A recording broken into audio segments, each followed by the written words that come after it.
So it has been a month since we've recorded because you were gone for an entire month. Yeah, and you had a baby. Don't throw me under the bus. You had a child. Yeah, we have 3 now. We had to switch to a zone defense. That is wild to think about. Yeah, so we have is he 2 weeks old now? Almost 3 weeks. Almost 3 weeks old now. Yeah.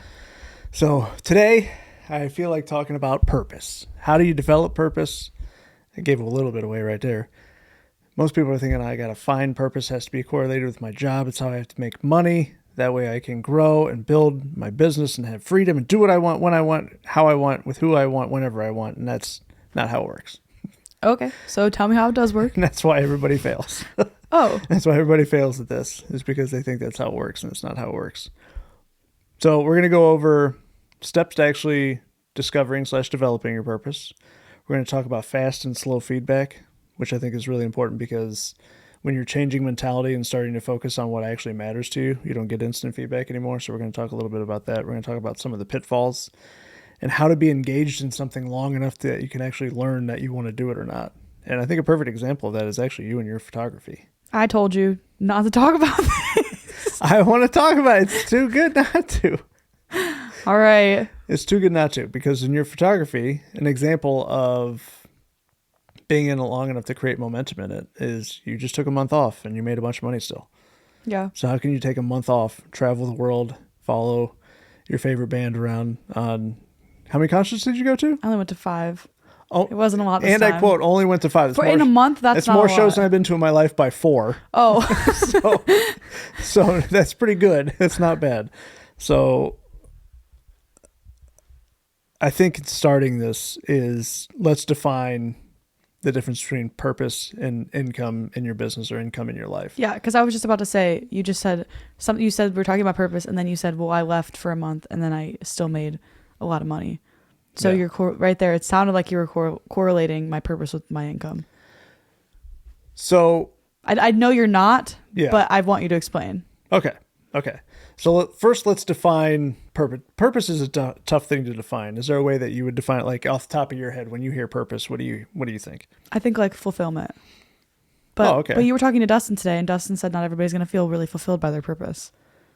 So, well, let's just go. Now I'm going to be thrown under the bus. Sorry, I didn't mean to throw you under the bus, Dustin. No. Let's go over like what you think of it first. Okay. So you think first, when you think of it first, you think, oh, fulfillment. Yeah, like something that fulfills you, and like you want to keep doing it because you feel you feel not rewarded, but like you feel fulfilled when you do it. Okay, that's awesome. So yeah. A perfect example of that is your travels and what you just did. Yeah.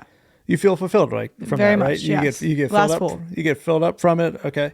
So a lot of people would start to, well, first thing to do is they struggle in defining purpose and understanding what it is. And they think, well, if you follow your purpose, most people call it passion too. If you follow your passion, then you won't have to work a day in your life, which is completely ridiculous. Yeah, it's not true. Yeah, it's not really. I followed my passion. I promise I still work. You can enjoy what you do, but you're still going to have to go to work, right? You're still going to have to build rhythm and momentum. You have to learn and continue to grow. It's not like you just do it. Yeah, so in defining purpose is what is the mission that you want to pursue your entire life? So for you, and you're defining fulfillment right now, I wouldn't say that that's purpose. I would say that's something you enjoy doing that fills you up, fills your cup up. So you want to be able to go do the thing that you either need to do or you want to do in the future. Yeah, but I also feel fulfilled by photo. Like I genuinely love my job, and I feel like fulfilled when I do it. Like when I finish a project. Which is really good. Yeah. Which is great. When I think about purpose, I think about, it's great that you're in line with that. When I think about purpose, I think about what's that next level up? What's that next step up? And what the fulfillment or the job that you're doing funds. Okay. That way you can pursue. Okay. That's where people struggle. They don't separate. They think whatever their purpose is to be funded by the purpose. And that's not the case. Right. The job, the work, the performance, the value that you bring is to fund your purpose. Okay. So a quick and simple, easy example for me is real estate. Real estate's not my purpose. Okay. Real estate, understanding boxes with tops on them and the people inside them and the problems that we can solve within them has nothing to do with my purpose. If my purpose is to end financial suffering, which I've added a sentence to the end of this, or added the end of the sentence, which is very important. If I want to end financial suffering for the people who want to end their financial suffering, is the end of that sentence now, because I'm not speaking to the 98% anymore. I'm speaking to the 2%, right? So the people listening and watching to this, you can already know that you're part of the 2% already because you're showing up to something like this, right?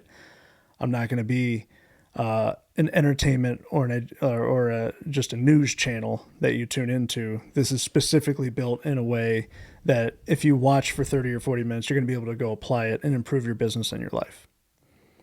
So that's 2%er thinking right off the bat. Yeah. So you're not going to be part of the 98% if you're doing something like that. So real estate helps me fund my purpose and my mission of attacking that for those 2% people, right? So if I'm not wealthy, I'm not able to pursue that. So when I think about real estate, when I think about business, I think about that's funding your life's purpose without having to fund it through a traditional job. Because typically when you're doing it through a traditional job, it takes so much from you that you no longer have the ability to pursue it. Because you're just, I mean, you said it a little bit earlier when we went out before this recording. I've been having trouble getting back into a rhythm because I was gone for a month. Right. Right. But you had momentum in your business, and that's how you kept getting the bills paid. Yeah. And were very profitable. I mean, you made great money while you were gone for an entire month. A lot of people would do anything for that. That's what they want. Yeah. Right. But that doesn't happen in your first couple of years of business. That happened because you had momentum in your business. I don't even think that would have happened last year.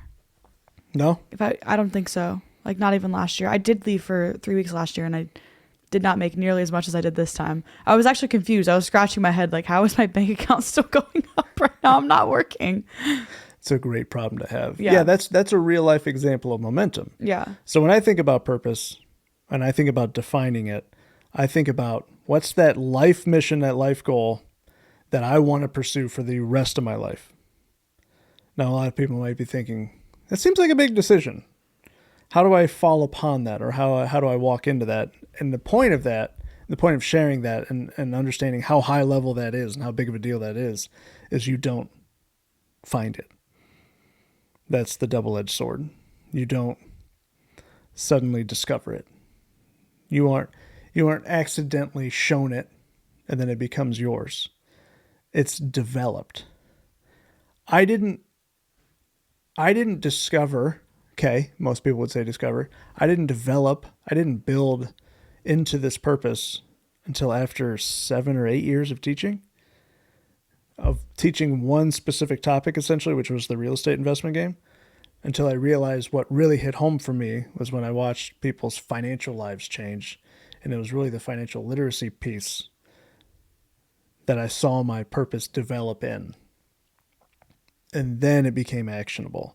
And then it became something that I could direct, not only in myself, but in other people. And then see quick changes from people, which I think is why, and one of the reasons why, is when I'm working one-on-one with people, or I'm working with a private client, or whoever it may be, they can see very quick results because they're with somebody who has their purpose actually in line with the result that they need.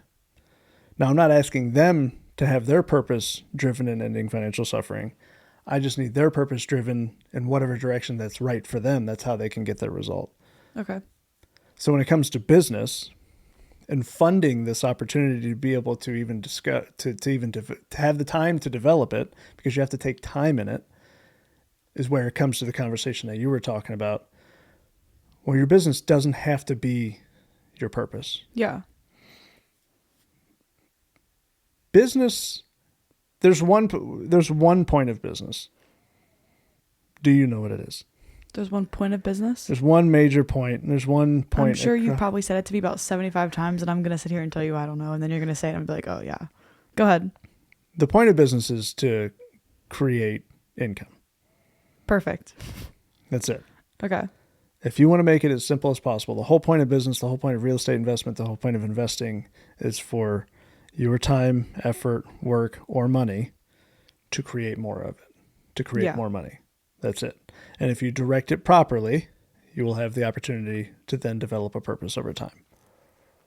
Okay. I can get behind that. That's as simple as you can possibly make it. Yeah. Now, when you talk to 98% of people, since we're going to focus on that 2%, not the 98%, if you think about 98% of people, how many of them have their purpose lined out? They don't. You almost never talk to anybody. Yeah. Hey, what's your purpose? And they, I'd rather not talk about that.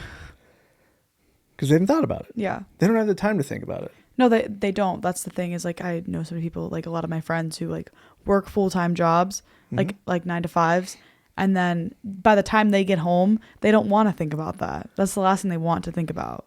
Yeah, they want to numb to get back to to be able to survive the next 9 to 5 cycle. Or they want their next 5 hours to themselves because they spent 8 hours working for somebody else. Yeah.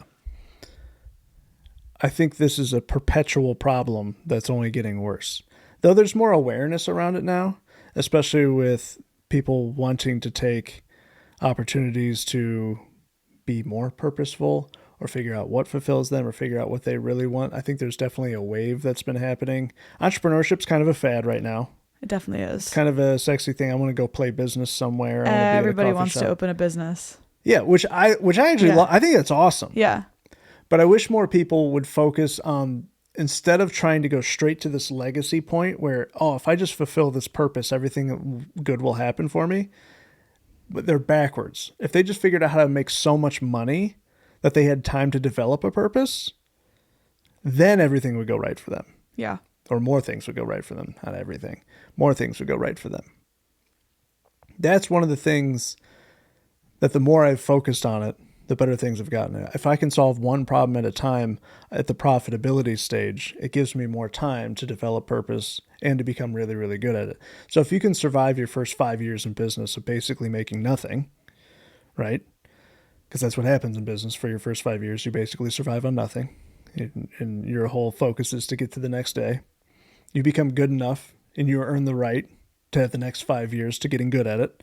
And then you earn the right past that point to become the best at something. Yeah.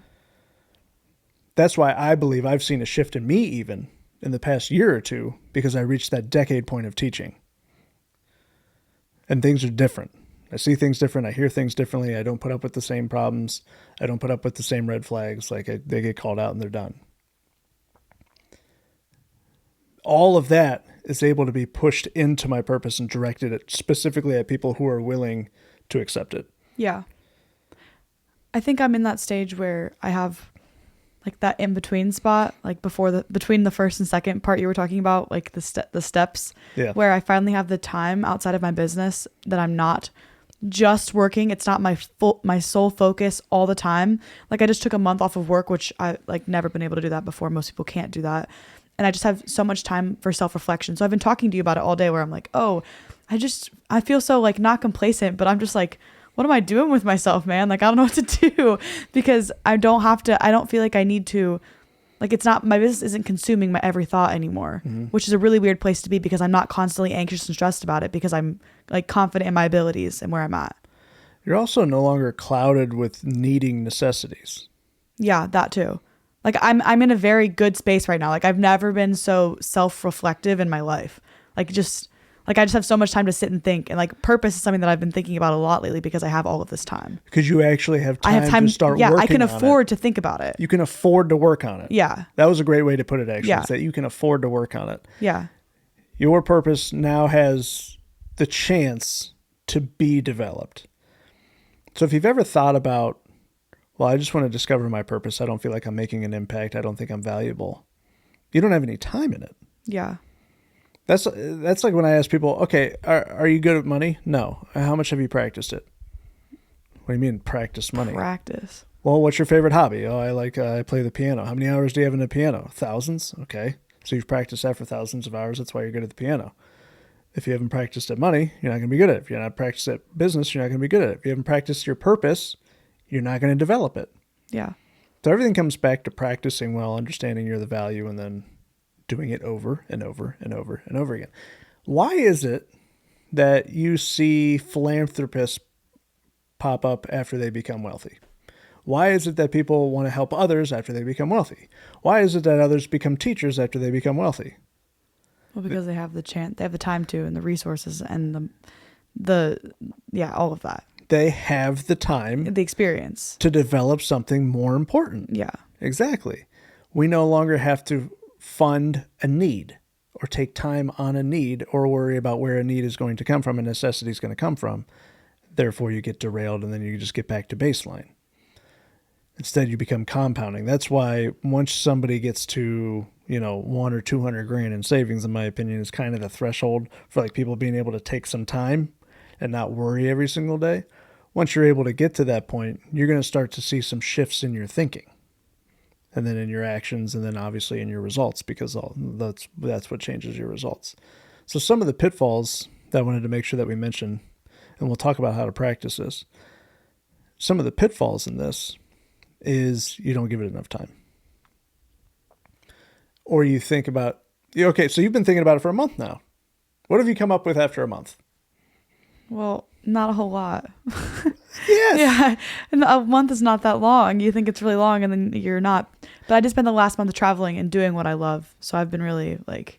You just said also, most people on the planet can't take a month off. Yeah. If most people can't take a month off. And a month didn't do all that much for me. And a month didn't do anything yet. Yeah. You need some real time. Yeah. It took me 8 years to develop even the mission statement for my purpose. Yeah. Recently, I have a one-on-one client we were working with. Basically, long story short, they're at not an emotional crossroad, but an emotional threshold of like, boy, this is really weighing on me. And the reason for that is we wrote down all the lessons they were going through at the exact same time. And there were 17 of them. Oh. They were going through 17 lessons at the exact same time, different parts of their business, the marriage, their life, kids, all these things, right? But one of the biggest lessons that I pointed out to them was you now have a lesson in understanding why other people won't do this. People will retreat back to comfort, perceived security, anything like that. They won't stay in the mess long enough to discover and develop who they are as a person, build on who they are as a person, build up their own strength, and get through that, what I call the shakedown period of when you make a change and you're not used to the new area and you still feel the old area and you're just kind of stuck in the middle of your results. I haven't been doing it good enough long enough to have the new network of people, and I'm not out of the old network long enough that I don't miss before. Yeah. Or I don't have somebody pulling me back or a situation pulling me back. It could be people, it could be a situation, it could be a result, it could be anything. That's a tough one. While you're doing that, do you have time to pursue and or develop a purpose? No. So you're having other internal conflicts and dialogues happening at that point. Nonstop. Yeah. And to your point, the last thing in your world you want to think about is my higher calling. Yeah, like intrinsic thinking, all of that. No. Yeah, you don't want to think about that. It's almost self-numbing. Yeah. And you turn yourself away from it almost. Like if you have so much going on, like I actually, like you said, like for the first few years, granted, I wasn't zeroing out my business for the first few years of it. Yeah. I was making money. But like even up until last year, for the first like 4 years of having my business, I didn't think about anything. I never took time for myself. I never sat and like thought in things or like what I wanted to do with my life outside of it. Like that wasn't a thought I had time to have. It was just, how do I make more money? How do I survive next month? Yeah. How do I get back to lunch? You didn't have time to think 10 steps ahead. You had to think about the next step. Yeah. If I could just get to lunch tomorrow, I can figure out the next day. Yeah. How do I not go back to working for somebody else? Mm-hmm. That was every day. Yeah. Yeah. Yeah. So your purpose at that time, the purpose that you were developing at that time was escaping. Yeah. And at that point, it is really easy to think that your business is your purpose. Yeah. Because it's all you have time to focus on. Mm-hmm. So at that point, like you're like, your purpose is escaping. My purpose is making a business. It feels like that's what it felt like at the time. Yeah. The reason I said escaping too was that was my pusher. My pusher was escaping mediocrity. Yeah. That's what I was most fearful of. Yeah. So understanding that your purpose doesn't have to be correlated with your business or your job at all. Technically, I mean, there's some correlations between real estate and obviously financial literacy and helping people. They definitely overlap a little bit. They definitely overlap. And you overlap them well. Not every real estate investor or educator is great with Right. financial literacy, and not every person who's literate is good with real estate. Yeah. So these happen to overlap, but they don't have to. Yeah. And they don't need to. There's plenty of people out there that might have two businesses that are involved in sanitation and power washing, whatever, and their purpose is to teach high school kids how to overcome hardship from where they come from. Like those don't overlap, Yeah. right? One's a job, one's purpose. They don't Yeah. have to be the same. You don't need to be, well, I want to work in my passion. You don't even know what your passion is unless you try things, right? Your passion can also just stay your passion, or your fun can also just stay your fun. It doesn't have to be monetized. We also live in a world today where everything has to be monetized. Yeah, I think I've talked about this before. Like there was a point in which like everything that I've ever like had a passion for or loved to do, I've tried to monetize. And in the last like 2 years, I've been like, why do I do that? I need to stop doing that because it makes me enjoy it less. Yeah, it's just Like- because it becomes part of the job. Yeah. So like traveling for the band and like all of that. Like at one point I was like, I want to be a travel photographer. I want to monetize traveling. I realized I actually don't want to do that. That's the last thing I should do. And I don't want to monetize traveling. You know what's funny? It's when I see people actually talk about that, or they suggest that to people, like, oh, you can make this a write-off and monetize this if you do this because you love it. I know that they haven't been through enough. I know that they haven't been in business or made enough to be able to pursue and develop their actual purpose. Yeah. Because I know that once you do, you separate those things. Yeah. You don't keep them. You don't try to mesh everything together, or you have no peace. There was a point when I tried to. I was like, oh, I'm gonna be a travel like vlogger or like a travel TikToker or whatever. Oh, yeah, you did have it. Yeah. You did like the travel. The vlogs phase a lot. lasted about 8 months, and then I actually hated it so much, and I stopped posting on social media for that reason. You realized everywhere you went, you were just working. Yes, and I was like, why did I do this to myself? This is the dumbest thing I could have done because this is what I love to do, not like what I like. I don't want to make money off of it or make it feel like a job. Yeah, and the money just becoming a measuring stick. So funny enough, that was actually the second pitfall I wanted to talk about. Perfect. Was blending everything together and not having separation. Everybody thinks everything has to be correlated together and we have to connect all these dots and everything has to be this mesh network that everything just flows and I'm super balanced and everybody's balanced. And as long as I'm balanced, I'm happy. Why does balance have to exist? Nobody wins an award for being balanced. No. Right? No one goes, that's the most balanced guy I've ever seen. And I want to be just like that. Right? Like people who appear balanced just have organization. Yeah. They understand how to separate. They just manage things well. That's all. Or how to compartmentalize. Exactly. So I know if I'm working on so we own 3 businesses. I know if I'm working on one of the 3 businesses, if somebody else isn't managing the others, right? I need to build a team apparently. Yeah. Because the other 2 businesses can't suffer if I'm working on another one. Yeah. But I know that if I am working on one thing, there's a good chance that something else is not growing as fast as it possibly can. I mean, that's an honest decision that I'm making, right? Yeah. And I also know that if I'm taking time for me and not meshing everything together, right, I'm going to work better on these other things because I've had my, what you called passion? Yeah. Your passion or your fulfillment time. Yeah, which is like exactly the point of me leaving my job for a month and making more in May when I left for the entire month of May than I did in January. Mm-hmm. Yep. Or that I made like in last year in a whole month. Like I made in May what I made in my busiest month last year. That's pretty incredible. Yeah. While gone. I actually worked maybe like I was gone for the entire month. I probably worked maybe like 4 hours a week. That's not bad. Yeah. That's not bad. That's momentum. Yes. That's understanding building a business. I'm really excited to see where your purpose development comes in and what you start making decisions on. So let's start talking about how to actually develop your purpose. Then. That would be great. Can we talk about that? Yes. Let's talk about how we can actually develop our purpose. Again, just to recap, it's not found. It's not suddenly discovered. It's not shown to us. It might be introduced to us in a way of like, oh, I never saw that is possible. And somebody else did it. And like, oh, that actually intrigued me. And then you can go make it your own. That's different. But you're not just going to stumble upon it in a way and be like, suddenly, oh, purpose.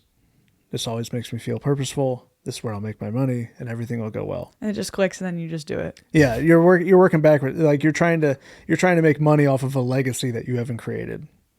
So in developing purpose, again, because it's not found, it's not discovered, is developed over time.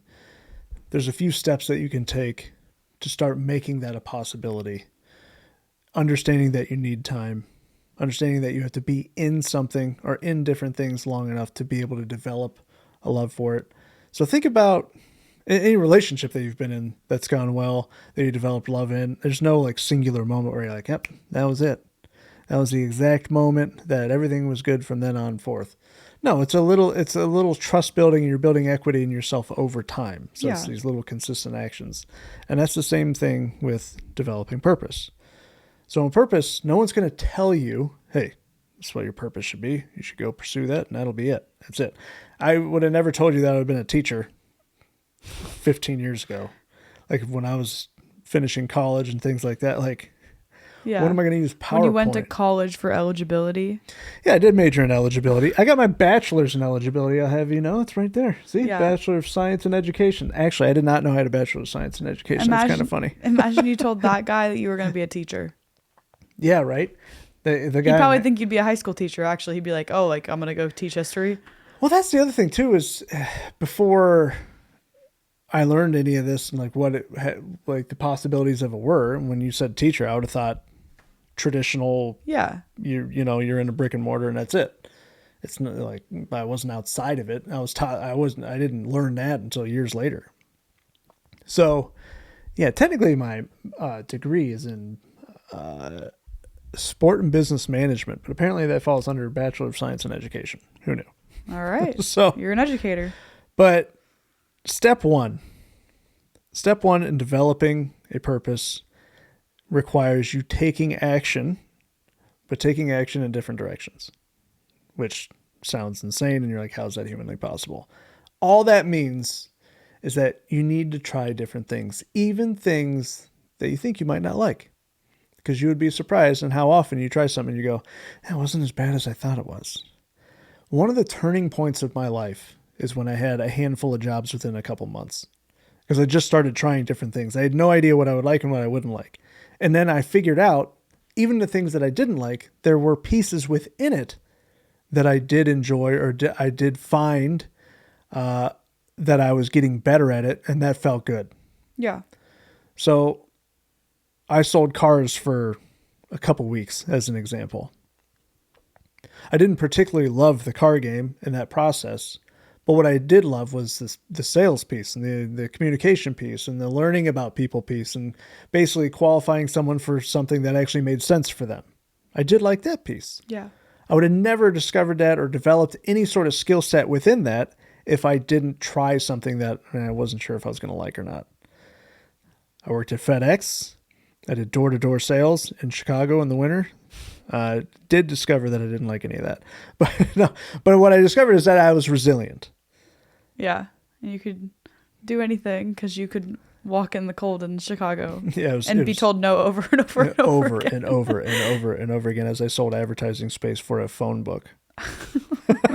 What year was this? 2010. What a shame. Yeah, Google was around. Yeah, that's what you were thinking. Yeah. Was the internet around in 2010? Yes. Well, I was actually thinking I was 8 years old, but yeah. My point. So. Grandpa. Okay. So. Dinosaurs still had phone books. Yes, the internet was around. Google existed. People could look things up. So, step one, take actions in multiple different directions and start to develop and understand where you actually, what you like in any of these things. You don't have to like the thing. If you want to start a business, just start a business. Don't go to school for it. Don't go get a bachelor's in entrepreneurship. Don't try to get all these qualifications that you don't need. Don't need them. Like jumping through these hoops, like, oh, I'll start a business after I finish college. Yeah, all that is a justification for not doing it right now. Yeah. Just take an action in any direction. And what will happen is you will learn either the door is open or the door is shut. And the more doors that you can actually shut, the better. Yeah. Because that's how you actually discover which way you want to go. And the only way you can do that is by taking action in different directions. Yeah. I mean, I shut a door, multiple doors, lots of doors. Yeah. Which, by the way, I'm not saying you take all the actions at one time in different directions. No, but split your focus. What I'm saying is try different things. Yeah. So if you want to start a business, start a business. Well, what do I want to start a business in? Pick anything. anything that you could even slightly fathom be good at, or even just start quickly. Yeah. It can be anything. It can take all your time. You're Or going that to you learn have a little so bit much. of knowledge on. Yeah, and you're going to develop a little bit of a skill somewhere if Yeah. you get your first couple sales. I don't care if it's in education. I don't care if it's lawn care. I don't care if it's power washing. I don't care if it's painting. I don't care if it's if it's food a or skill-based clothes food. or Doesn't matter. Whatever. Whatever even you remotely think that you might like or that you could make $1 in, give it a shot. That's the first step to developing any sort of direction on your purpose. The second step is what you've been doing, which is reflection. So if you start something, you do something for 6 months. Let's use your photography as an example. Yeah. There are certain pieces of your photography which I am sure that you love. Yes. There are also certain pieces of your photography that I am sure that you despise. Yes. Very much. The only way that you can discover that is to understand through reflection and actually look back and go, okay, how do I balance this business out in a way that I don't have to do the things that I hate, but I can continue to do the things that I love? That's exactly what I'm doing. I'm expanding my team, and I'm off getting rid of some of the work on myself that I've been doing for years that I don't like. Yeah. And some of the things, if they're not even necessary for the business, but people still ask for, but it takes from you, that's a simple answer to me. You raise your price on it. Sure. You raise your price on it until you either no longer hate it or people stop buying it. There you go. Yeah. Now you don't have to deal with it. It can be a moat. It can be a wall of protection. Protecting my peace. Yes. Yeah. Absolutely. If there's something in your business that you absolutely despise, that people don't need, but people continuously come to you and ask you for it, right? Whether it be your time, whether it be your expertise on something, whether it be something, whatever it is that it just takes from you, raise the price on it until it no longer takes from you. I did that actually I forgot. I did that with my wedding packages. My highest wedding package is 10 hours. Mm-hmm. And I hate a 10-hour wedding day. Like, it is actually one of the worst parts of my job because I hit a wall at about 7-8 hours. So I made the jump from 8 to 10 hours, like the 8-hour package, and then the 10-hour package, like it's triple, unproportionately, like large. Yeah. And people stopped booking it. But I don't, and if they do book it, it's worth it because I get paid so much more. But because they don't, it doesn't make a difference to me because I would rather them book 8 hours. Yeah. And typically, maybe in that last 2 or 3 hours also, one, you know that you've hit a wall, so your quality goes down. But two, it's unnecessary usually for them. They don't need all that coverage. It's usually fluff, isn't it? Yeah, it's me wasting time. Yeah, Yeah, I'm standing around a lot because there's not much more I can do for that day. So that's something that I've done in my one-on-one client work. Yeah. So my one-on-one client work, it used to be, I have a window open, and as long as you can fall in that window, we'll do it. Yeah. It's no longer like that. It is, if you can do Wednesday at 10:15 each week, we can have a discussion. And the reason for that is I back them up, back to back to back to back. Keeps me accountable, keeps me super sharp, and the calls don't get long. If the calls get long, typically after the first 40 or 50 minutes, you start losing people anyways because it's a lot of information. That's why a 3-hour podcast is tough. That's why we kind of do like 30, 40 minutes now. Yeah. Because if it is truly focused on getting somebody better, if you're 30 or 40 minutes in, you're starting to fall apart. You're starting to lose it after that anyways.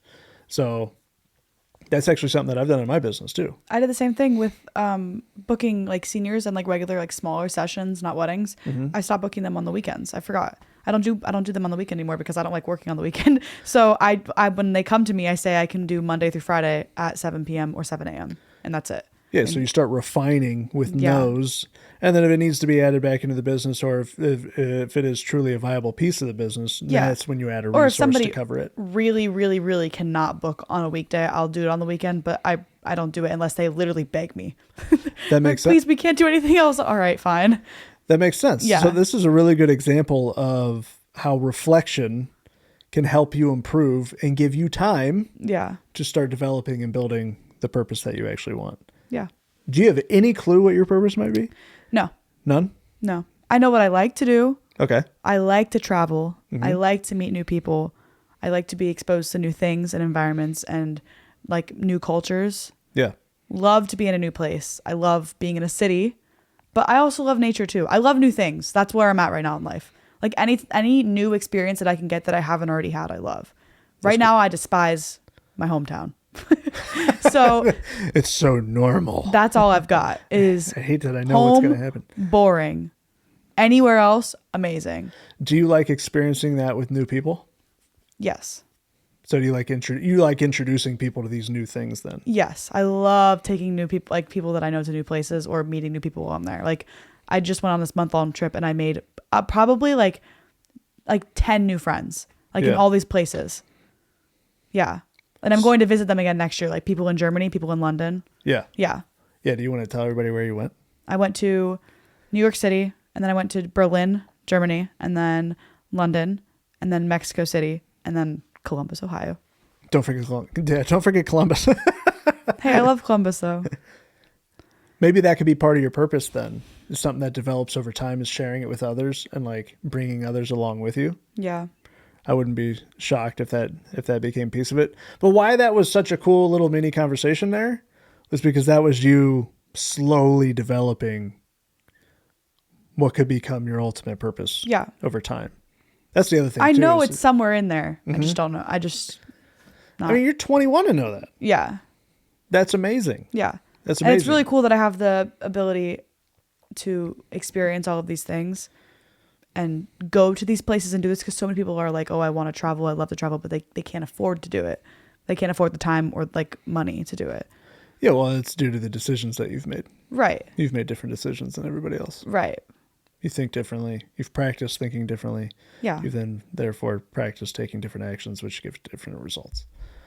I think it's really cool that you have time to start reflecting on that and start building it, because that will probably fill you up more and more and more. So you have step 1, developing purpose, which is taking action, different directions, not all at the same time, trying new things. Step number 2, taking time to reflect, all with the goal of getting the step 3 of developing purpose, which is having the honor of working on things that give to you more than they take from you, all the way to the point that whether you do it for 1 hour or 5 hours or 8 hours doesn't take any more from you. It's just as simple. So an example for that for me, something that I've learned is originally when I started one-on-one client work, I was like, I'm going to be really conscious of this. I'm only going to take on 5 people for the year and that'll be it. Because I don't want to overextend myself, and I don't want somebody later on in the week to suffer because of somebody earlier on and me having to give to them. Yeah. That's when I learned there is no difference between me taking 1 call in a day and 5 calls in a day. Because once I get in that mentality or that mindset, say by 9 a.m. to get on a client call, I am in that mindset for the rest of the day. So because it being in line with the purpose that I've developed over time, it does not take from me whatsoever. It actually gives to me. So I am actually better on days that I have client calls than days that I don't. That has only taken, 10, 12 years to develop. Yeah. I didn't just discover it overnight. It took many, many years of practicing, taking action in different directions, trying different things, reflecting, figuring out what worked for me, what didn't work for me, and whatever did, doubling down on that and getting rid of the thing that didn't work for me over and over and over and over and over again until here we are today. And that's why I look forward to the next 20, 30 years of doing this, for the simple fact that I can't imagine how good I'm going to be in 30 years. Because again, the first 5 years you have the honor of working for free and trying to survive and hoping you survive, the next 5 years to get really good at it, and then the following 10, 15, 20 years to become the absolute best at it. This is a question. Do you think that there are people who can have multiple purposes?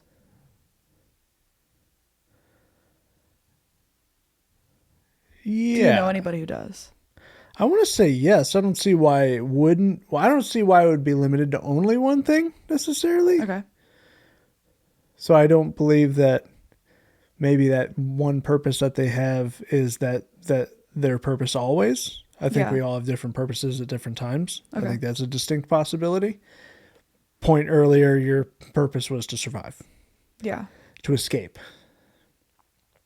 Now that you've escaped, you're going, oh, wait. I've achieved. Is it over? Should I just die? I have achieved the purpose that I had set maybe there's something bigger out there for me. Yeah. And that's kind of how you step into that through these different action steps. Like Yeah. these 3 action steps don't take one day. They take years. Yeah. So that was my other question is if your purpose is changing, which I would say probably, from the sounds of it, it probably changes throughout your life. Until you make it so big that you're probably not going to achieve it in a lifetime. Yeah.